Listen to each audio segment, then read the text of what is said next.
और मेरा धाम होगा जगन्नाथ पुरी, जगन्नाथ पुरी।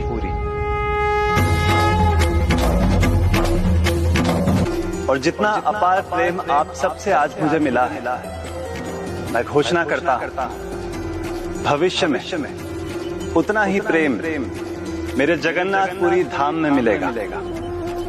और मेरा मंदिर जो द्वारका का प्रतीक होगा, वहां से मेरी रथ यात्रा देवी गुंडीचा मंदिर के लिए प्रतिवर्ष हो। जिस प्रकार आज मैं यहाँ आया उसी प्रकार मैं